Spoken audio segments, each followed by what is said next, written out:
नाही, प्रथम मी आठवले साहेबांना धन्यवाद देते की त्यांनी पुढाकार घेऊन त्यांनी सर्व समाजाच्या नेत्यांना एकत्र करून आणि सर्व छोटे मोठे गट एकत्र करून मोठ्या संख्येने 14 तारखेचा आमचा जो बुद्ध विहाराचा जो मोर्चा आहे तो यशस्वी करण्याबद्दल सगळेजण एकत्रित येऊन पुढाकार घेत आहेत.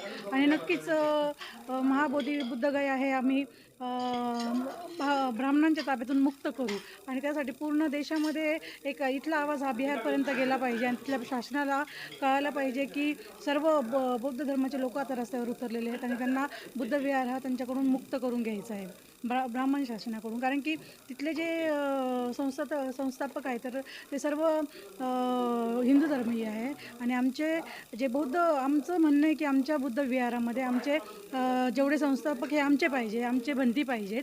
तर जसं तुम्ही बघाल की मुस्लिमच्या याच्यामध्ये मौलाना असतात, ख्रिश्चनच्या याच्यामध्ये फादर असतात, मंदिरामध्ये पुजारी असतात. मग आमच्या बुद्ध विहारामध्ये मग बाकीचे बुद्धांचे लोक पाहिजेत. त्यासाठी आम्हाला ते मुक्त बुद्ध विहार तर आमच्या ताब्यात आहेतच, फक्त तिचे जे संस्थापक आहेत तिथले जे मॅनेजमेंट ही आमची बुद्ध भिंतींची पाहिजे ही आमची मागणी आहे. मोठ्या संख्येने आठवले साहेबांनी आवाहन केलेलं आहे, महिलांसाठी आपण काय आवाहन? नाही, महिला मोठ्या संख्येने खरं तर चळवळीमध्ये महिलांचं योगदान फार महत्त्वाचं आहे आणि आमच्या महिला भगिनी मोठ्या संख्येने त्या दिवशी त्या मोर्चामध्ये सामील होणार आहे आणि नक्कीच तुम्हाला ती ताकद बघायला मिळेल.